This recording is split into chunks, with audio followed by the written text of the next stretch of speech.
තේයන්සක නම් රජ කෙනෙකුගේ අගබිසව කේමා හරි අපූර්ව සීනයක් දකින. අලුයම් කාලට ලං වෙද්දි බිසව නින්දත් නොනින්දත් අතර දුටු ඒ සීනය තමයි පින්වතුනි අති අලංකාර වූ මේ සුවිසල් වෙසක් මහතුරනේ අංක 1 දරන සිතුවම විදහා පාන්නේ ඔය මිස. රණවංශයෙන් දෙදෙනෙක් දහම් දෙසන අයුරුයි ඒ දසුනින් අපට පෙන්වා දෙයි. හංස නායකයයි සුමක නම් සේනාධිපති හංසයයි ඔය ලෙස ධර්මයේ දේශනා කරන්නේ. කේමා බිසව සාදුකාර දෙමින් එය අසා සිටිනවා.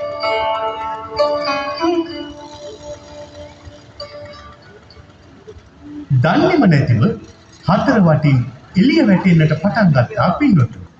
ඒත් එක්කම හංසයෝ දෙන්නා සුළං කවුළුවෙන් පිටව ඉගිල යනවා ඒ පූර්වාපර සංදි නොගලපා ධර්ම දේශනාව අතරමඟ නතර කොට.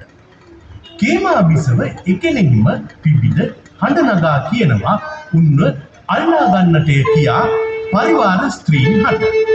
වෙසක් තුරණී ඔය අංක 2 දරන සිතුවම් රාමුව පෙන්වා දෙන්නේ අන්න ඒ සිදුවීම.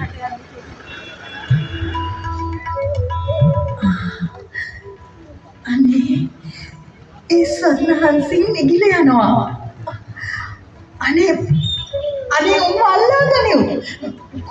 කෝ මේ පරිවාර ස්ත්‍රීන් Sudharma විශ්වහස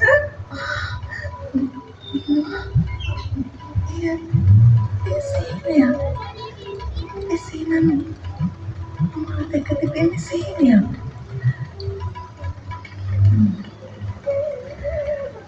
Mati sihnya sampai kemudian mereka.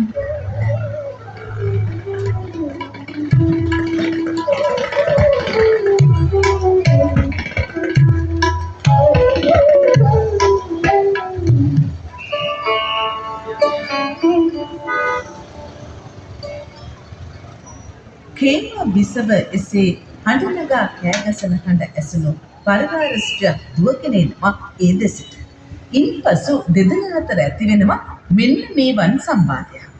ඒ ඔය අංක 3 දරන සිතුවම පෙන්වා දෙන ආකාරයට.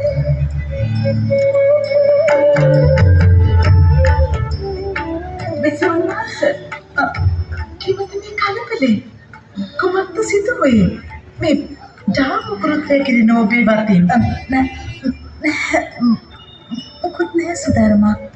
එසේනම් ඔබ වහන්සේ මහා හදින් ഘോഷා කළේ කිසියම් අසනීපයක් නැද්ද? ඉස්සක කියනවා සුධර්මා මගේ බිසවුන් වහන්සේ ඔබ සිහිනෙන් බියවීද කොහෙද? මහරජතුමාට පවසන්නද ජීවක වෙදතුමාව කැටවන්නට කියන ඕනේ නෑ සුධර්මා. එහෙනම් කියාපන්කෝ රජතුමාට පැමිණෙන්නට කියා මෙහාට හොඳමයි දේවී මහරජා.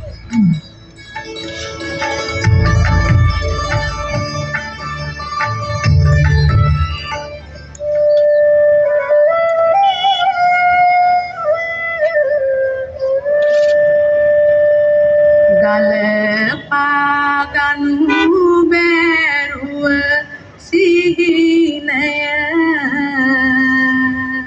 ලත වෙනවා කේමා රජ බිසව බොරුවට ලෙඩ වෙනවා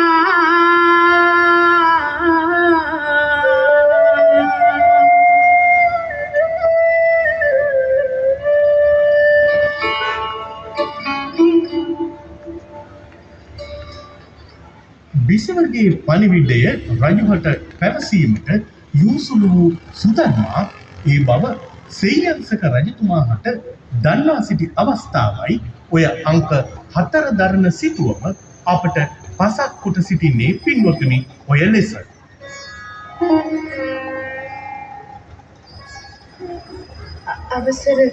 අවසර මහරජතුමනි.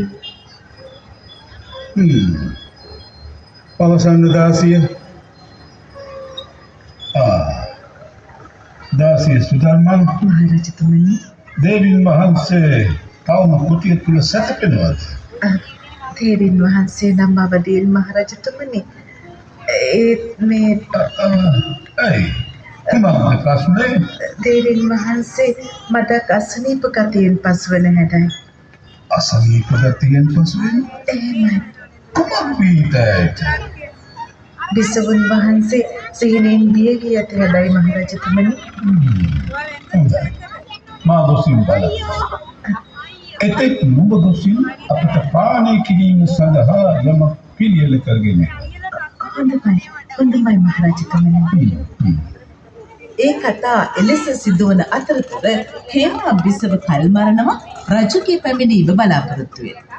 රජුට කියන්නට ඕනේ මාහට පිළිතුක්කායක් ඇත. එසේ කිව්වොත් නම් හිමියගේ පිළිගාව අදහස ඉටු කර දෙවිය. කේමා බිසව ඔහොම සිටින අතර රජතුමා පැමිණෙනවා ඇගේ යහන වෙත. එසේ විත් රජු බිසවගේ සුවදු විචාල අන්දමයි අංක 5 දරන සිටුවම අපට ඔය ලෙසින් පෙන්වා දෙන්නේ.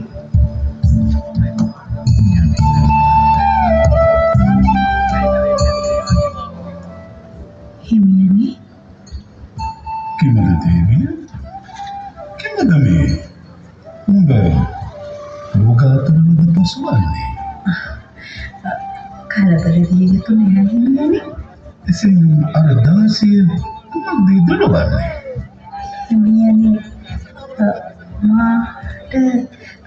මාට දොළ දුකා. එයද මේ?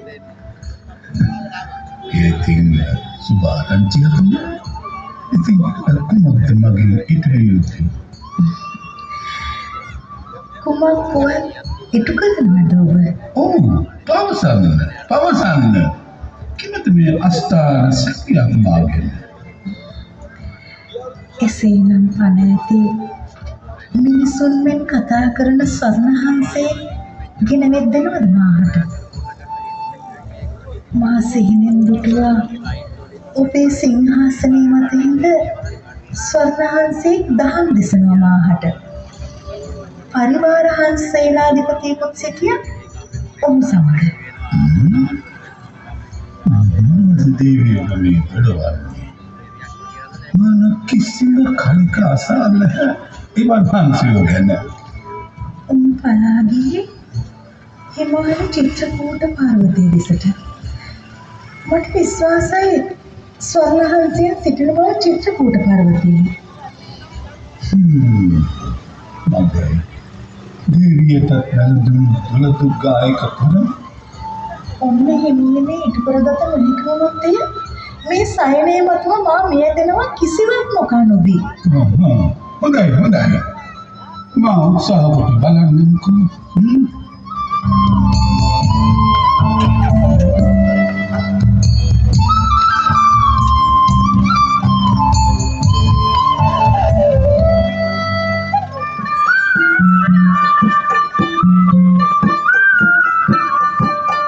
ස්වර්ණ වර්ණ රණහංසය සිහිනෙන් දැක උමතු වෙලා උන්ගෙන් බන මද අසන්න නොල දුකකුත් හට ගැනිලා දත්ත රජතුමාගේ පුවතින් සසල වෙලා දේවියගෙන් කටු විමසයි අසමින් දුක ළඟට වෙලා පෙම්බරියේ මගේ හදදින් අට මෙහෙසියරු බරිපනේ රන්මිනි මුතුවලටත් නෑ සිතේල්ම නුඹට වගේ සුන්දරියේ කියාපන් නොකර ඉතින් කොහොම දඟි කාරණාව කියා දියන් නොගොසින් ඔය පඳුරු ගඟේ බඹදත් රජු දේවිය සිඹ ඔය ලෙස පවසනවා අවදත් රජු හට හිත ඇති විසව කඳුළු වපුරනවා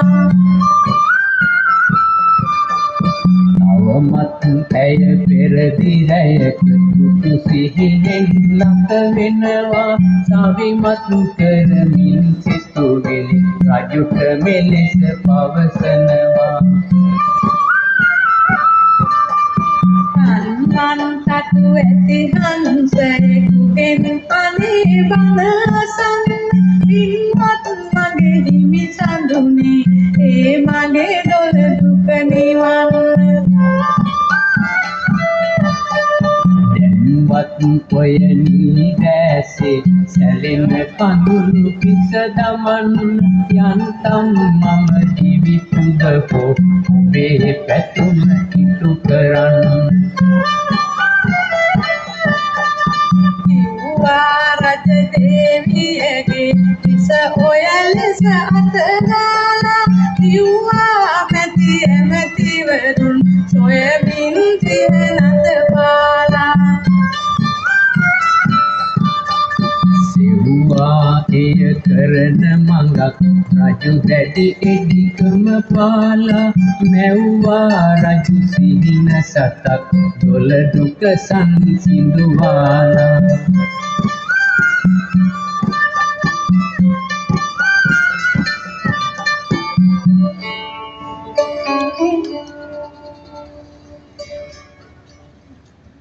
රජතුමා මැති වුණේ උබතෝ කෝටික ප්‍රශ්නයකට පින්වත. දැන් ඉතින් සොයාපල්ලකෝ කතා කරන හංසය මේ ගෑනුන්ට වැළඳෙන්නේ යක්ෂ දොළදුක් ගායවයි එසේ සිතමින් රජු ගියා නිමිති පාටික බමුණු හමු වෙන්නට. එසේ ගොස් බමුණන් වෙතින් පැනයට පිළිතුරු සෙව් අන්දමයි වෙසක් තොරණේ ඔය අංක 6 කරන සිතුවම අපට පසක් කොට දෙන්නේ. මෙසේනම් පුරෝහිතවරුනි මාගේ කේමා අගබිසෝ පැවසූ කාරණාව සත්‍යයක්. එහෙමයි මහරජතුමනි. චිත්තකූට පර්වතයේ තමයි උන් වාසය කරන්නේ. උන් මිනිසුන්ගෙන් කතා කරනවා. ඒ හැකියාව තිබෙනවා රජතුමනි. අද හිය නොහැකි පුවතක් කියලා. එනමුත් එය සත්‍යයක් කියව මහරජතුමනි. කෙසේද අප උන්ගෙන් එකෙක් අල්ලාගන්නේ? පළමුව විලක් තැනවිය යුතු. පස්පියුමෙන් සැදි විල. දෙවනුව වනවැද්දෙකු හට ඒ විල භාර දිය යුතු. වැටහුණාද මහරජතුමනි? ඉන්පසු කෙරින්ට ඕනදී ඒ මස් වැද්ද බලා ගනීම. අගවිස වගේ දොළදුකත් සංසිඳේ. කරුණු කාරණා එලෙසින්ම ඉටු වේවි කියා මා බලාපොරොත්තු වෙනවා පුරෝහිත. ඔබට ජය ශ්‍රී මහරජතුමනි.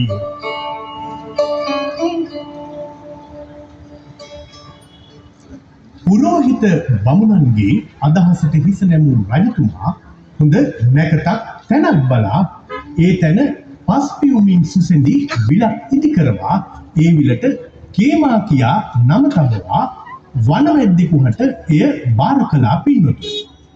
අන්න එම අවස්ථාවයි මානවයේ එක්සත් වෙළඳ සංගමය විසින් නිරාමිස ප්‍රීතියෙන් යුතුව ප්‍රදර්ශනය කරනු ලබන මෙම සුවිසල් වෙසක් තොරණේ අංක 7 දරන සිතුවම විදහා පාන්න. මේ ආසාපංගති පුරුෂයන් මා නුඹට පවරන රාජකාරිය දේවකාරියක් සේ සලකා එය මනාසේ ඉටු කර දිය යුතුයි මාහත. පැටහුණාද කතා? එහෙමයි මහරජතුමනි. එය එලෙස ඉටු කිරීමට මා වැඳී සිටියි. එසේනම් මාගේ අගමැහිසියගේ අභිප්‍රාය ඉටු වන තුරු මේ කේමා විල නුඹට බාරයි. ඒ ගැන අබමල් සියල්ලක විශ්වාසයක් ඇති කරගත යුතු නැහැ මහරජතුමනි. මා සිතනවා මුදුළු දිනකදී ස්වර්ණ හංසයින් දැකගනු හැකි වේය කියා. එහෙමයි. එසේ වුවහොත් දහසින් බැඳි පියලි හිමි වේවි තොප. එහෙමයි.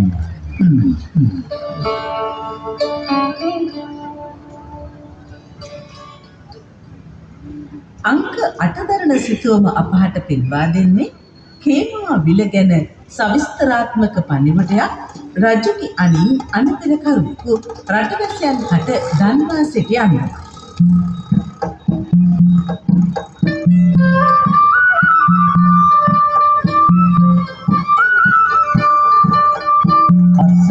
අසව් රටවැසියනි මේ බරණැස් රජුගේ අනයි වරෙව් මා කියන්නේ කේමා නම් කුකුණ ගැනයි.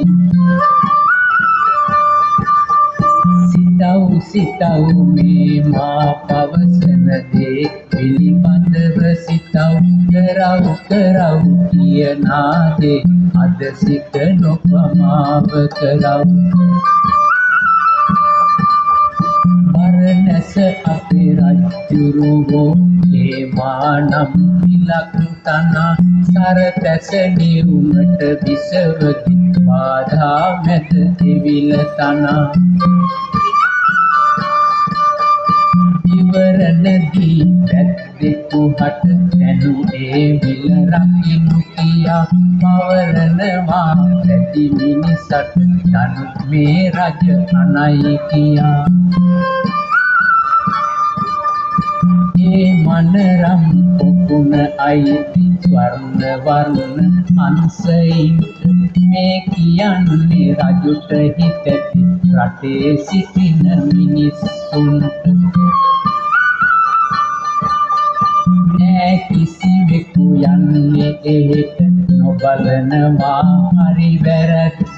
රජතුමකුගේ සතු බලයෙන් ඉරුමට බැරි දේ කුමක්ද.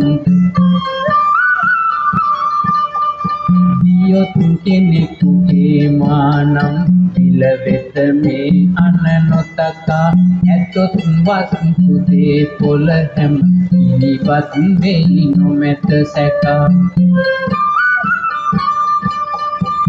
අසන් මේ පණිවුඩය සැවුම සිහි කොට කී කරුණු සැමා නැතොත් ලැබෙයි රජ දඬුවම් කිසිවෙකු හට නොමැත සමා.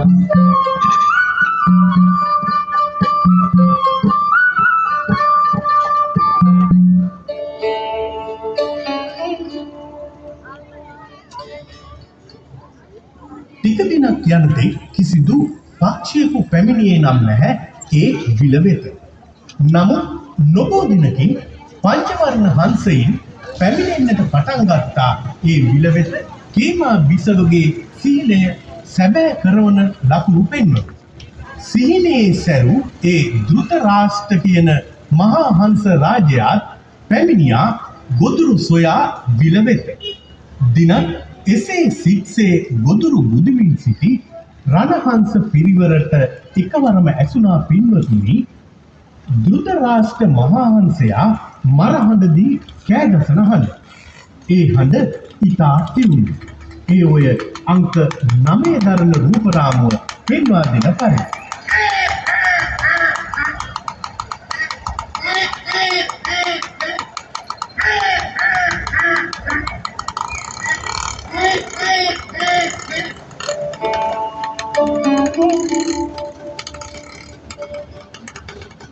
පරිවාර හංසීන් හඬ ආදෙස විමසා බලා සිටිනවා. අන්නේ ධෘතරාෂ්ට්‍ර හංස රාජයා වැද්දා විසින් අටවා තිබූ උගුලකට හසුවී ඉන් බේරියා නොහැකිව කෑගසන අන්ද. නමුත් තමුන්ගේ ජීවිත අවදානම ගැන සිතූ පරිවාර හංසීන් අහසට නැග සතර අතට පියවා ගියා. හැබැයි එක හංසෙක් ඉතිරි වුණා. ඒ තමයි පින්වතුනි සුමඛ නම් වූ සේනාධිපති හංසයා. විපතේදී නායකයා හැර යාම සේනාධිපතියෙකු හට තරම් නොවේ යන දහම සනාථ කරවමින් සුමඛ සේනාධිපති හංසයා තම නායක හංසයා අසලම රැඳී වුණ මරණය පිණිපිට. මේ දර්ශනීය වෙසක් මහා තොරණේ අංක 10 දරන සිතුවම පෙන්වා දෙන්නේ අන්න එම විස්තර. වැඩි නිසා මොහොතක් විමසිල්ලෙන් බලා සිටියා ඒ දෙස. ඉන්පසු ලං වුණා හංසීන් දෙදෙනා. ඉන් අනතුරුව උත්කෘෂ්ඨ ගති පාමින් තම ස්වාමියා ළඟම රැඳී සිටින සුමක හංස සේනාධිපතියාව ඇමතුවා මේ ලෙස. ඇයි නුඹ පමණක් අනෙකුත් හංසෙන් මෙන් මෙහි නොසිට ඉගිල නොගියේ? බිය නොදනේද නුඹට? බිය පලා යනවා යුතුයකම හමුවේ රැඳි පුරුෂය. කුමන යුතුයකමක් ගැනද නුඹ ඔය පවසන්නේ? නුඹ ඇතවුණු මේ උගලට හසු වී සිටින්නේ 90,000ක් පමණ වූ හංසයිනට නායක වූ ධෘතරාෂ්ට්‍ර නම් මහා හංස රාජයා. ඔව් ඉතින් මා ඔහුගේ සුමුඛ නම් හංස සේනාධිපති. රජුගේ මරණය හමුවේ ඔහු අතහැර යාම නියම සේනාධිපතියෙකුගේ යුතුයකම නොවේ. ඒ නිසා වෙන පුරුෂය මරණය පෙන්පෙනී මාදමෙහි රැඳුණේ. නුඹ ශ්‍රේෂ්ඨෙක්. මා නුඹලා විතරටම අභිධානය දෙනවා. එවිට නුඹට හිමි වුණේ මරණය නොවිත රැඳි පුරුෂය.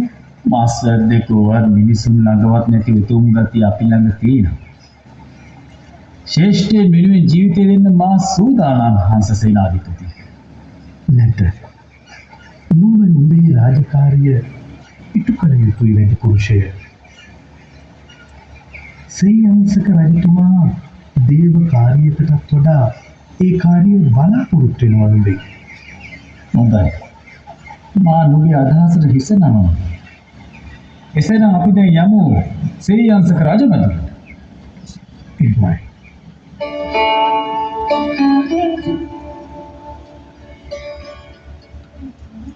මස්වැද්දෙකු වුවත් හංස සේනාධිපතියාගේ ක්‍රියාව ගැන වෙනළු පිටක්සේ උණුනා පින්වතුනි ඔහුගේ කටට.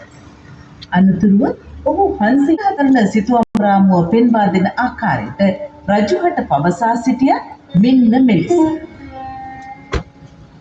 නුඹ හැබෑම දක්ෂයෙක් වෙති පුරුෂය. පොරොන්දු ප්‍රකාරය මා නුඹට දහසින් බැඳි පියලි ප්‍රදානය කිරීමට අඩකල සිටිනවා. රාජ භාණ්ඩාගාරයට. උමනා නෑ මහරජතුමනි.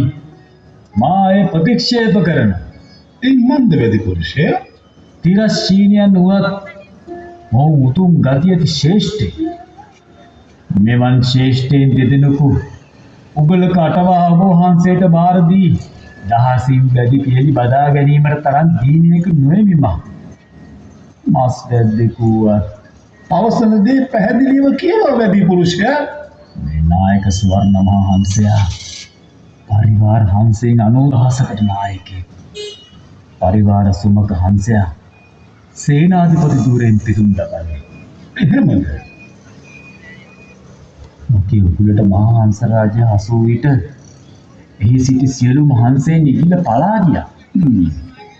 අනතුරු පෙන්පෙනී මේ සුමක හංසයා ඉගිල නොයා රජු අසලම රැඳී සිටියා මහරජතුමනි.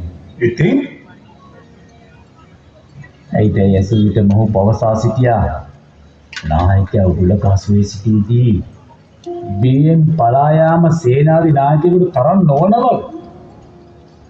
අසෝ මා මොහුනට ජීවිත දානය දීමට සැරසෙද්දී මගේ ජීවිතය අනතුරේ බව වටහාගත් මොවුන් ඔබ වහන්සේ හමුවට එමට කැමති වුණා මහරජතුමනි. එසේනම් මා සිහිනෙන් දුටු පොතක් හංස රාජයාම විය යුතුයි මේ සිටින්නේ. අනේ සාදු සාදු සාදු. මා බලාපොරොත්තු වූයේ නුඹලාගෙන් බණ ඇසීමට මිස මාංශ භෝජනයට නොවේ හංසයිනි. දැන් ඉතින් පින්වත් නුඹලා මගේ අග බිසවගේ මනබුල සිඳවා ගන්න දහම් රසය.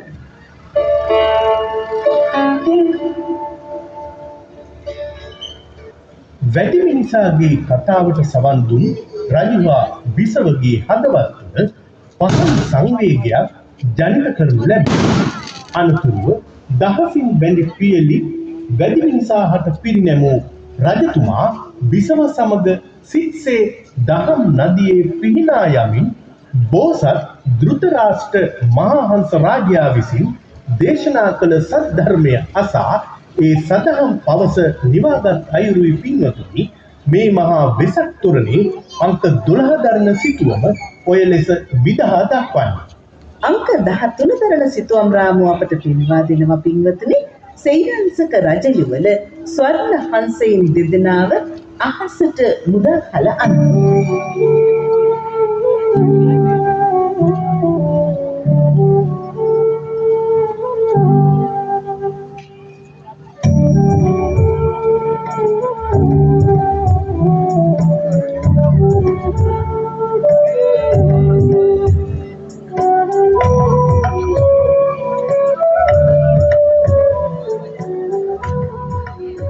එදා ඒ ලෙස සුමක නම් හංස සේනාධිපති වී ඉපද සිටියේ ධර්ම භාණ්ඩාගාරික ආනන්ද මහා ස්ථවිරයාණන් වහන්සේ බවත් ධෘතරාෂ්ට්‍ර මහා හංස රාජයාගේ ඉපද සිටියේ තමන් වහන්සේ බවත් පූර්වපර සන්ධි ගලවා අප මහා කතාවත සම්මා සම්බුදුරජාණන් වහන්සේ මහා හංස නම් වූ මෙම සුමදුර ජාතක ධර්ම දේශනාව වදාහල අන්දමයි පින්වතුනි මාළඹේ එක්සත් වෙළඳ සංගමය විසින් ඔවුන්ගේ වෙසක් මහා තොරණේ අංක 14 දරන අවසන් සිතුවම් රාමුව ඔය ලෙස විදහා දක්වන්නේ.